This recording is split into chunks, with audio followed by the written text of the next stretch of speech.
Hello, YouTube! Welcome in, welcome in. We are going to check out some Dungeon Dad today. And not just any Dungeon Dad, we are going to look into the living entropy and also a toad, the black Slaad.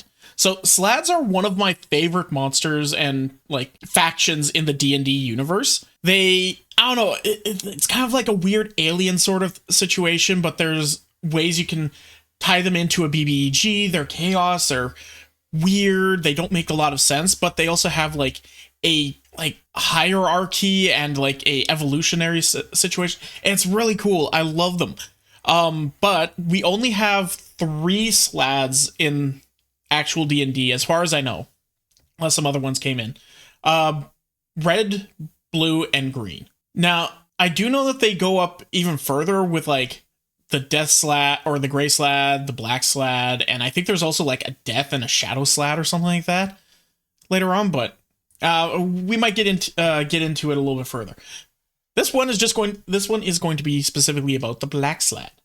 Have you ever just been flipping through a monster manual and come across a piece of art That was a little abrupt, but we're going to get started now. Okay, bye. that made you say, wait a second, what's going on here? Throughout D&D's storied history, there are tons of creatures with show-stopping artwork. That guy this monster here kind of looks like the Squidward meme. The one where he gets his face smushed in by a butt. Tell me I'm wrong. Tell me I'm wrong. That might give a reader pause, but there are very few who can match a Slaad when it comes to weird vibes and a general sense of confusion. Slaadi are humanoid toad creatures twice the size of a human being with skin that ranges the entire spectrum of color. They have some of the most certifiably insane lore in the game's history, especially for such a staple creature, and today we're gonna dig into some of the least known bits of Slaad lore and talk about not one but 2 species of Slaad that never made it to 5th edition Dungeons and Dragons. But first, context. So we're going to get more than just the black Slaad. Nice! Slaadi, like many iconic D&D creatures, were introduced to the game in the AD&D Fiend Folio published in 1981, and they are one of, if not... For those of you who like Baldur's Gate, this is what the Gith originally looked like. At least they've improved their looks a little bit. At least. Battletoads, right? Close enough. the most chaotic creatures in the many worlds of D&D. I mean... Battletoads mixed with Ripley's Alien. They're literally an expression of chaotic energy incarnate, which is why they hail from the ever-changing chaos of Limbo. If you're not familiar with Limbo, it's ever-changing and chaotic. In our Grand Wheel cosmology, it is the chaotic neutral plane and is home to creatures such as the Githzerai and, of course, the Slaadi. Slaadi come in a pretty wild variety of shapes and sizes, but most Slaadi can be categorized by... So yeah, these are the main cast of Slaad. So we have the red Slaad and the blue Slaad. These are kind of like your main foot soldiers. I believe the way that it works is that if you get scratched by a red Slaad here, right? You are infected with a tadpole that will then birth a blue Slaad. If you are cut by a blue Slaad, it will then infect you with a tadpole that will turn you into a red Slaad. However, if you are able to cast strong enough magic, you will then get transformed into a green Slaad. And I think then the green Slaad is able to then metamorphosize into a gray Slaad, and then the gray Slaad's able to go into the black Slaad, and then the black Slaad's able to go into the death Slaad. It's a whole thing. And I believe these guys also hate each other. So there's like a weird dynamic between all these guys. It's Slaadi with D's instead of T's. Mm-hmm. Color into one of 5 larger groups. Red and blue Slaadi make up the majority of their kind, with green Slaadi being one rung higher on the totem pole, and they've got the ability to cast spells. Yes. Above them, you have gray Slaadi, and sitting at the tippity top of the hierarchy, you have the Death Slaadi. Now you may be thinking, wait a minute, death isn't a color, and to that, a Slaad would say, so what? As beings of pure chaos, they follow their whims wherever they may lead. Sometimes a Slaad can seem perfectly friendly, only to turn on a dime and become aggressive seemingly out of nowhere. In their own skewed out- They choose violence. These things are too complicated and not chaotic enough. Too much predictable science of how they work. I can agree on that one a little bit. That's just because they're part of a. That's because they're part of a game and like a mechanic system. Give me 1 second, really quick. Chaos can be part of a mechanic system. Yes and no, because unfortunately, chaos is the lack of mechanics and rules. You can't actually have true chaos while also having it set up mechanically. Roll 4D percentiles and add up the totals and compare it to a chart to get what slotty you become. Yes. The unfortunate part is that that's still predictable in some way, shape, or form. And it's also not really chaotic because you know damn well what the chances are of what happening. It's the same kind of situation. I don't fully remember 100% how it's supposed to work. I think that was just like the generalized breakdown. Look on the multiverse, the only rule that should be respected is strength, and one's ability to enforce their will over other creatures. So when a Slaad seeks to prove its strength in a violent contest against another Slaad, to them, this is just the natural way of things. Conversely, if another creature ever bullies a Slaad into doing something through force, they don't take it personally at all. They simply just see it as that other creature exercising their right to rule, so to speak. Now, of course, each individual Slaad more or less thinks they're king of the hill, so it's not uncommon for a Slaad to fight to the death over something most people would consider totally trivial. The result of this philosophy is that... What do you mean you want the last slice of pizza? No, that's my last slice of pizza. You've had 3, I've only had 4. That means that's my last slice. I've had the majority, so I get the majority. No, you've had the majority, so I should be able to have like an equal part. What do you mean I want to have an extra slice? That shouldn't be a problem. Okay, get the knives. There aren't really any Slaad civilizations of which to speak, just sort of roving bands of Slaadi who are loosely following the lead of the most powerful member of their group. This leads to a pretty high lethality rate for the Slaad, but fortunately for them, and unfortunately for most other creatures, Slaadi reproduce rapidly. In scientific terms, their reproduction cycle is super fucking uncool. Red Slaadi deposit tiny eggs into living organisms through their claws, which eventually hatch into Slaad tadpoles, or sladpoles, if you will, who will... They are literal chest bursters, so like, once you get infected, you are considered cursed. And you can't get rid of it without, a remove curse spell, as far as I know. Once again, I'm talking the mechanics just straight up. Like, there's other ways to go about this with that your DM might want to put into your game. Then grow up into either red and then or they blue burst Slaadi unless the chest. creature was capable of casting magic, in which case they will become a green Slaadi. Straightforward, right? Makes sense. I mean, if you've ever seen Alien, you basically get the gist of it. The other way they reproduce is actually through the blue Slaadi, who don't inject eggs into their victims with their claws, but rather mutate other living creatures into Slaadi with their claw attacks, which is arguably less disgusting and lethal for the victim, but still pretty uncool. Gray Slaadi are the first example of Slaad evolution in that they are mutated. That's right. The blue don't actually like inject, what's it called? Tadpoles. They just corrupt you into a Slaad. Individuals who used to be red, blue, or green. This mutation into a gray Slaad can occur in one of 2 ways, the first of which involves an object called the Spawning Stone. Let's talk about the Spawning Stone. The Spawning Stone is a flat slab of rough stone that is about 1 mile long and 3/4 of a mile wide. Damn, that's a big rock. Surface is coated in esoteric runes that are only legible to the Slaadi, and an unfortunately high amount of viscera and gore. The stone itself is an item comparable to the Shard of Ultimate Evil in the depths of the Abyss. However, instead of being this focal point for vile energy, it is an object of pure chaos. The reason it's smattered with blood is because when Slaadi mating season arrives, a time period that operates on intervals which are impossible to track unless you're a Slaad, all of the Slaadi of one type will usually meet at the stone and reproduce. Oh. It's the orgy rock. which often ends with a lot of new tadpoles being created and a ton of violence. Sitting atop the center of the stone is a massive iron throne upon which sits a death slaad who will kill basically anyone approaching the stone that isn't themselves a slaad. As a focal point of pure chaotic energy, the spawning stone can sometimes mutate a more mundane slaad into a gray slaad, making them much more intelligent and much more dangerous. The other way for a slaad to mutate into a gray slaad, or for a gray slaad to become a death slaad, is through the influence of a Slaad Lord. Slaad Lords are the most powerful slaadi to exist. Full stop. Each one of them Okay, I haven't heard of the Slaad Lords, and they look terrifying. Is a unique individual that has been changed and mutated through exploring some unique avenue of chaos that no Slaad before them has been able to harness. Upon becoming a Slaad Lord, the Slaad in question mutates into a form that might look Slaad-like still, but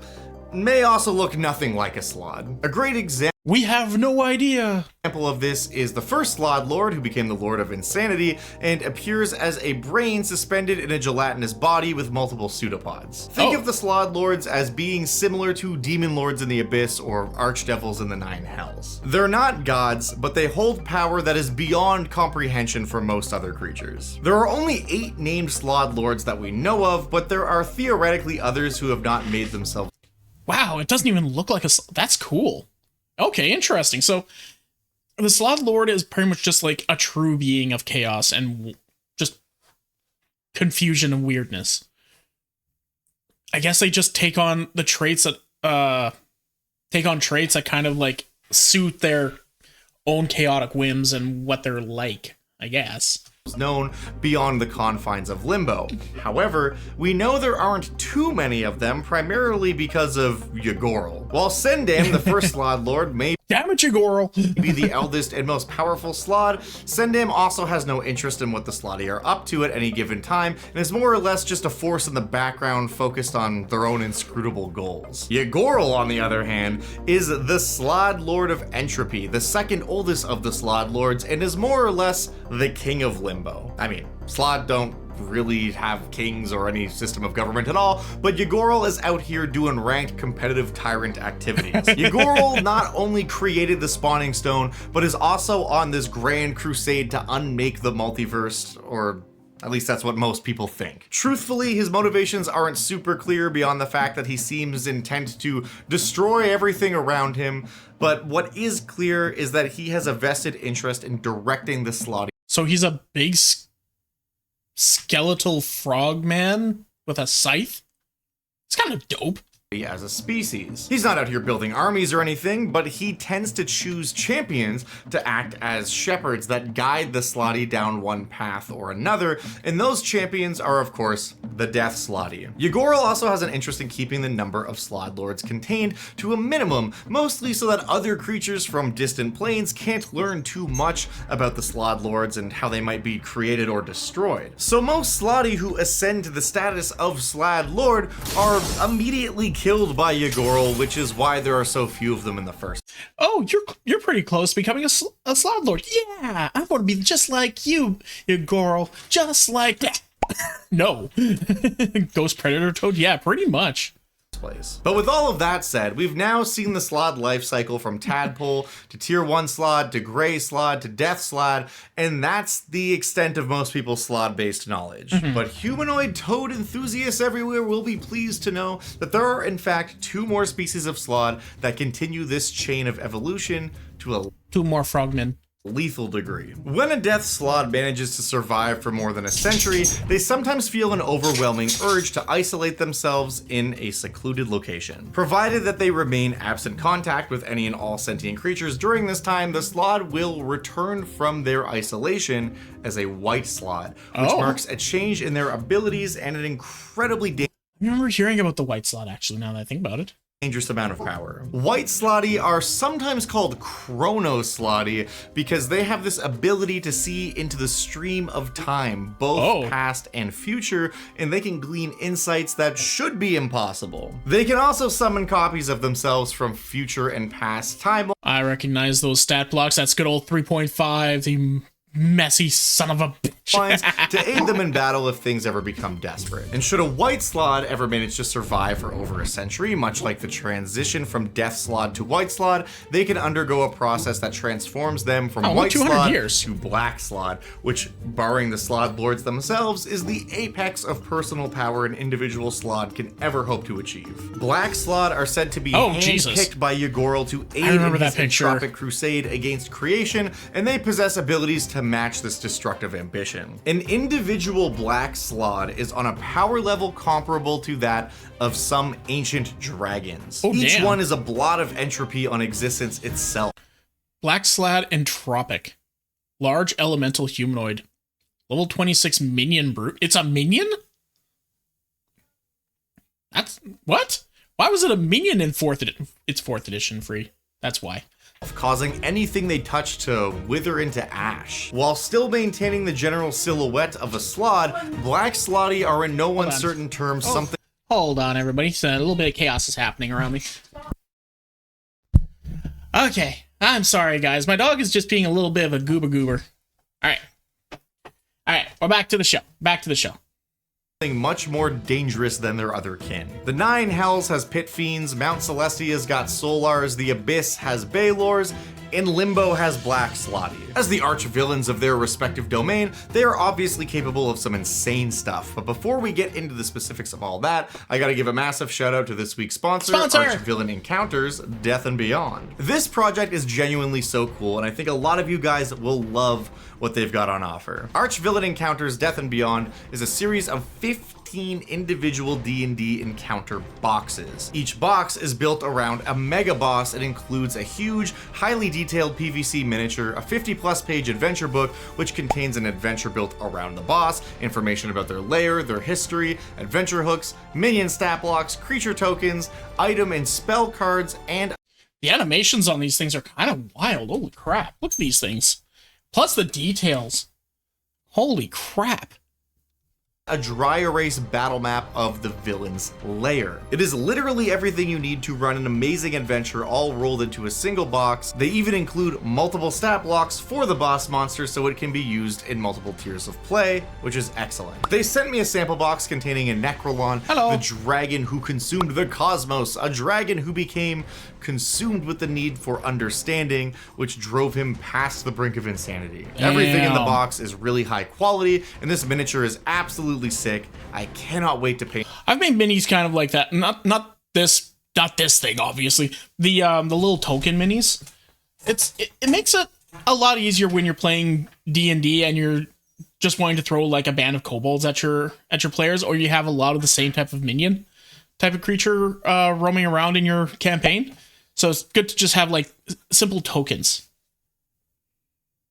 And see the look of horror on my players' faces when it lands on the table. All of the molds for the miniatures are ready, the artwork is done. They are basically just running this crowdfunding campaign to actually get everything made, which means if you do decide to pick up 1 or 2 or all 15 of these villainous boxes, you can expect to receive them within 7 to 8 months, which ain't too shabby. Backers are also getting a deal on these boxes, meaning that you will be kind of like how the Gaping Dragon from Dark Souls got that way due to extreme gluttony and hunger. Yeah. Saving yourself some cash if you place an order now instead of waiting until they are set into full release on store shelves. And the more boxes you order, the deeper. Speaking of, Gaping Dragon's probably one of my favorite bosses from Dark Souls. Not because it was like hard or complicated or anything like that, but just it's like, ow. Hi, Nyla.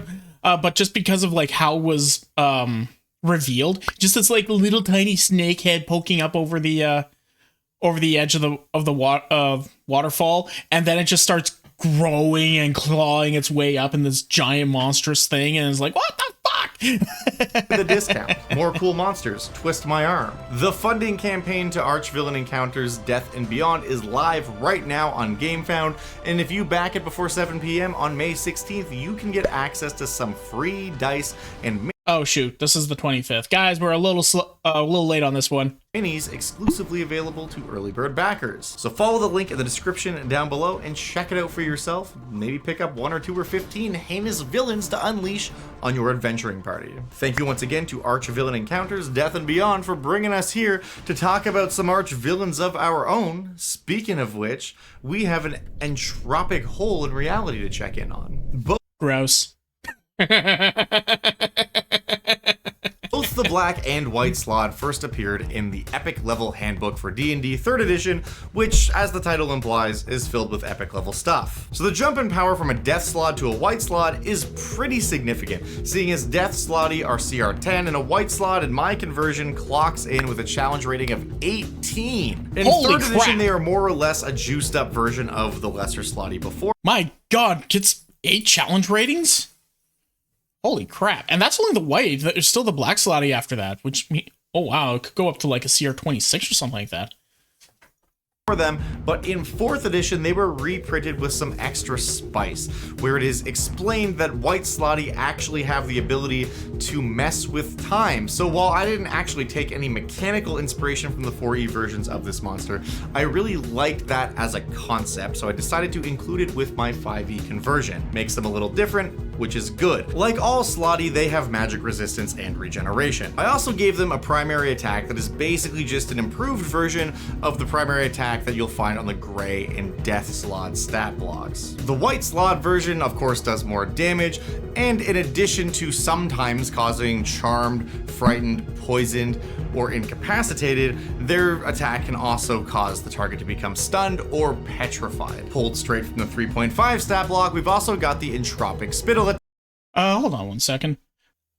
Okay, I missed a few things because there was some chaos going on here, but let me back up. It is clean in Death Slaad. Okay. I decided to include it with my 5E conversion. Makes them a little different, which is good. Like all Slaadi, they have magic resistance and regeneration. I also gave...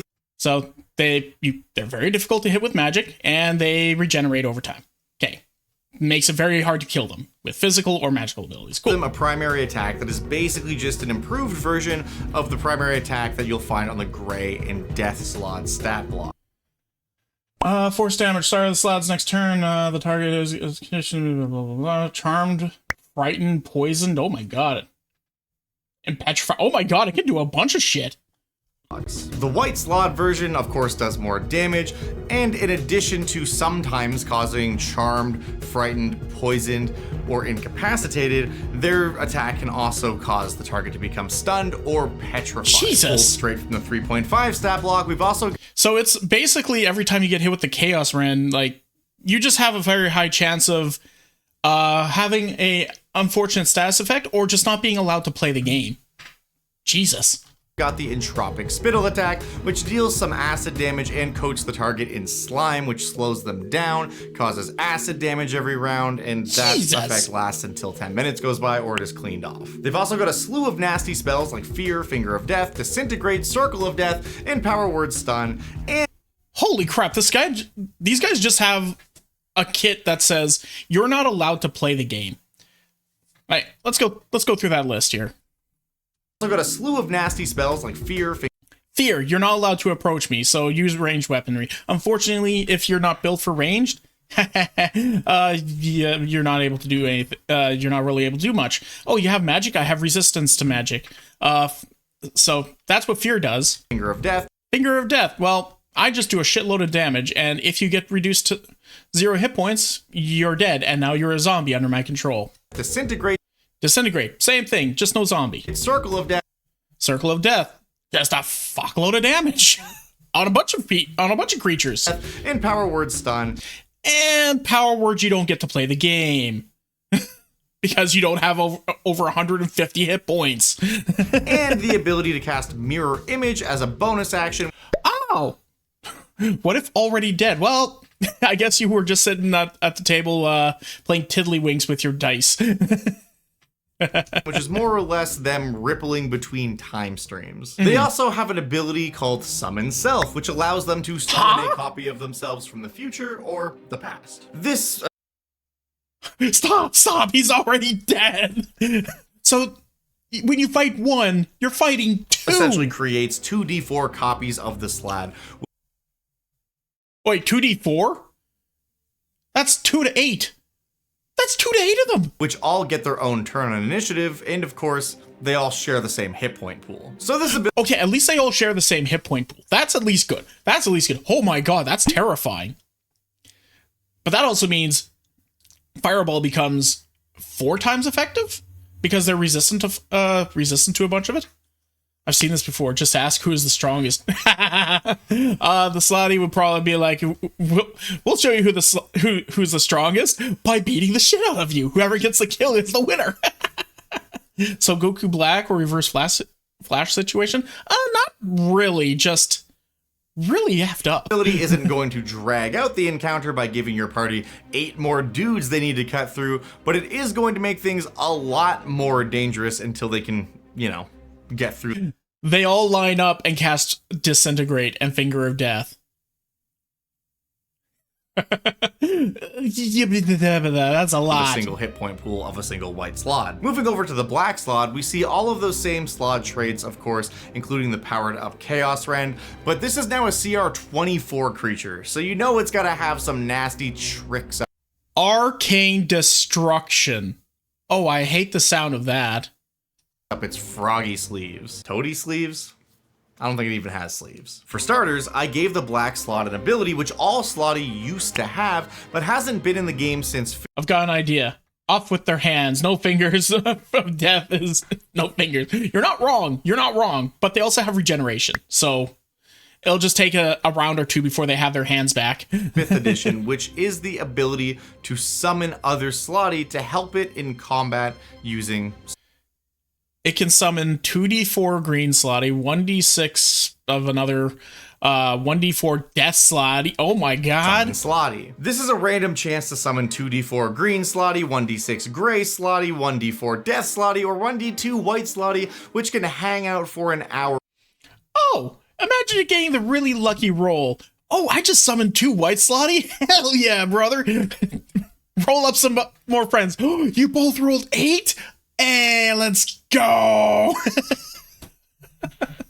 Guys, you went from fighting one of the strongest Slaadi in existence to now fighting 17 of the strongest Slaadi in existence. Before being sent back to Limbo. They've also got a gnarly spell list which includes things like Power Word Kill and 9th level Disintegrate. So that's fun. Oh my god!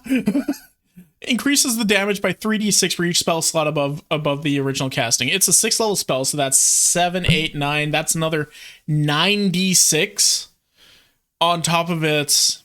Where is it? Where's the actual damage roll of it? It's something ridiculous. Takes and of course it was just hiding behind his shoulder.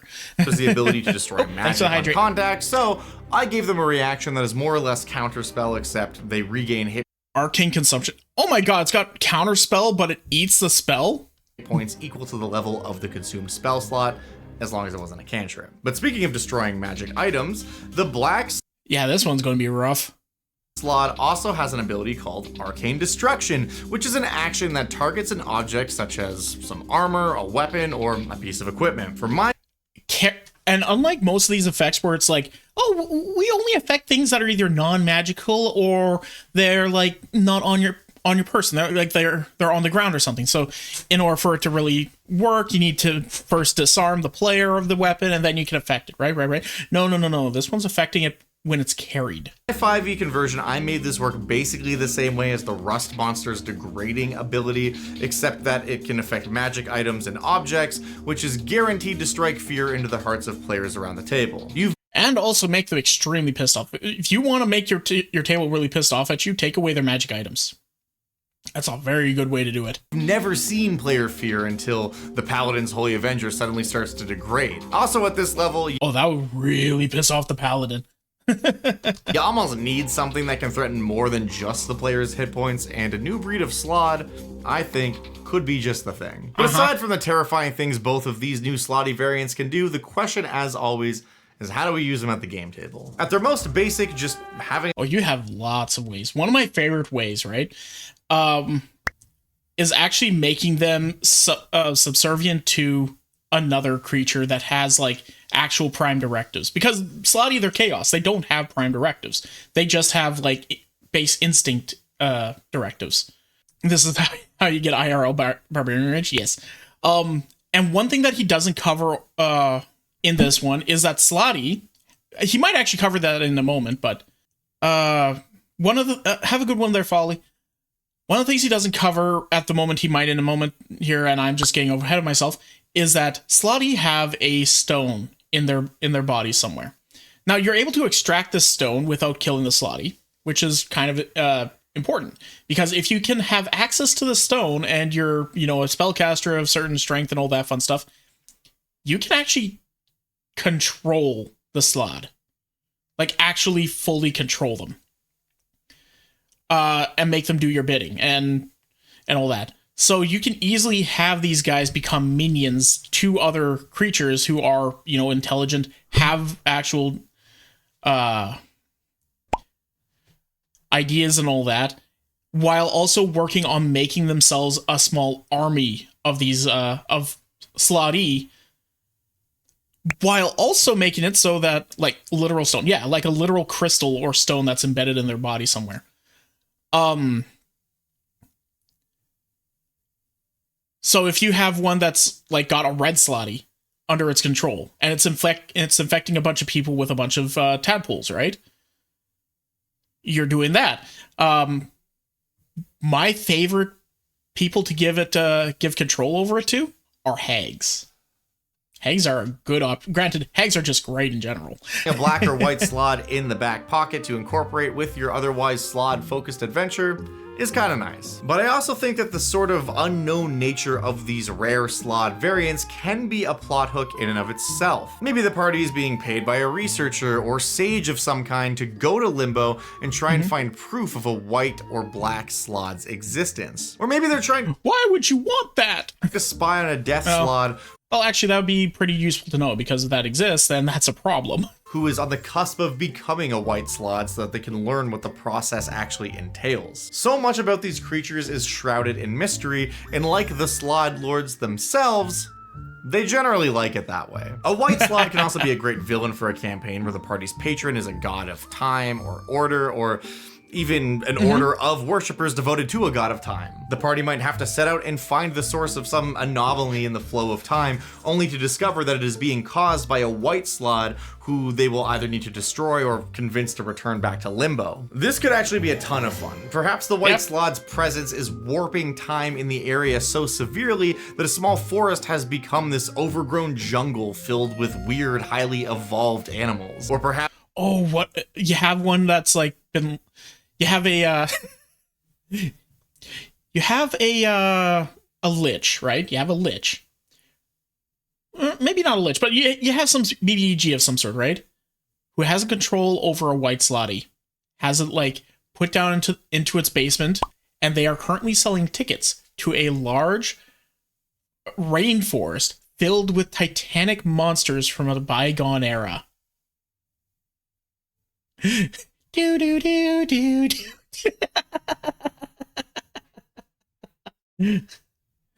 A Slaadi that is almost a lord, and the party sees the predator like one, kill it. Yep, pretty much. It's turned a bustling town into a blighted ruin. Yeah, that would be ruled fucked over up by a villain who won't technically be born for another 500 years. It could even be a situation where the white Slaad's presence is messing with some kind of prophecy. Perhaps a threat that wasn't supposed to present itself for another 1,000 years is now suddenly here, and the white It wakes up the Tarask just by being around. Slaad is to blame. And it was just put to sleep like the decade before. That was actually like a huge plot point at the start of the campaign. Then you guys are wandering around, find a white Slaad, and it's standing on top of a mound, laughs, and as it hops up into like a plane shift, the ground erupts into a Tarask, and your players say, "Why do you hate us?"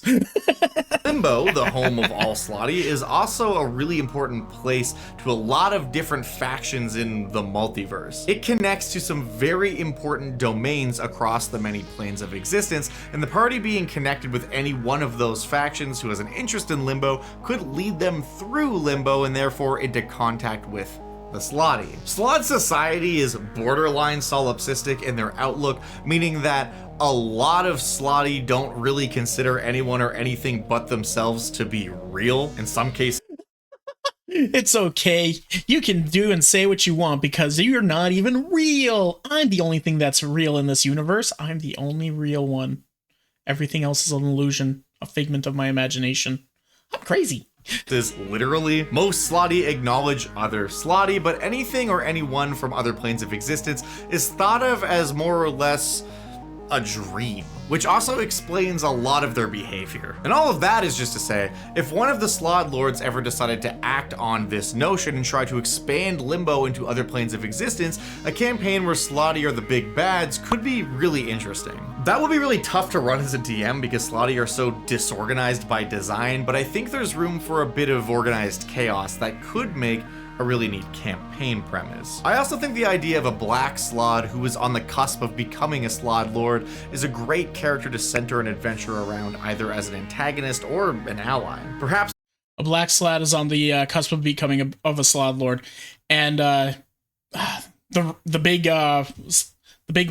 evil crap, I can't remember his name already. That's how bad I am with names. But the one Slaad lord that looks like a Reaper there. He wants to do things a little goofily, so he actually makes a pact with your warlock and was like, "Hey, I'll give you power if you go take out this one dude for me." Before he raises to power and becomes a threat. And then he's just about to raise to power, you manage to take him out, and then the patron pops up and is like, "Haha, I'm a toad." And now I'm going to take you out because I need no witnesses and loose ends and all that fun stuff. And also is funny. One of the other Slaad lords is doing something that will cause mass destruction on the material plane, and the best way to stop them is to help a black Slaad to ascend into this position of Slaad lord and use their newfound power to stop this other force. Oh man, you ugly. You an ugly frog. This could be a wild journey through unhinged Slaad society, which I think sounds awesome. But however you choose to run this monster at your table, no matter what you want to do, in the description down below, you will find a link to my 5th edition conversion of the Slaad stat block for both the black and white Slaads, as well as the new artwork that I had commissioned for them, created by Tam, who did a fantastic Yeah, you did a fantastic job. And if you are one of my lovely patrons over on the Dungeon Dad Patreon page, you'll find all the same information wrapped up in a nice fancy schmancy high-res PDF stat block as my way of saying thank you to you guys who throw some extra support my way each month and help keep this channel running. Speaking of which, this week's randomly selected patron of the week is ndubs103. What's your patron of the week say? Thank you so much for the extra level of support you provide me each month. And thank you. Aw, no dad joke. He usually dad jokes the person's name. I guess there's not much of a dad joke you can do with ndubs. At least it's not an I. For watching. As always, if there's a monster from a previous edition of D&D or some other role-playing game that you would like to see show up in a future episode of Monster of the Week, let me know in the comments down below or in the Discord server in our Creature Suggestions channel. But yeah, this is a lot of him just thanking his people, and I want to thank you, the viewers, for sticking through. I really enjoy the Slaad. I remember looking them up a while back, and it allowed me to make like an entire adventure for a D&D game. And it was really fun. But I want to take a little bit of a break from this part, from doing the videos for a moment. I want to draw a little picture with you guys. What? Hey, did you enjoy that? Was it funny? Well, come and check it out live over at twitch.tv/freeform_art. Make sure you put the _art. We have lots of fun there. We enjoy ourselves, and we want to see you over there. So come on and hang out. See you in a bit.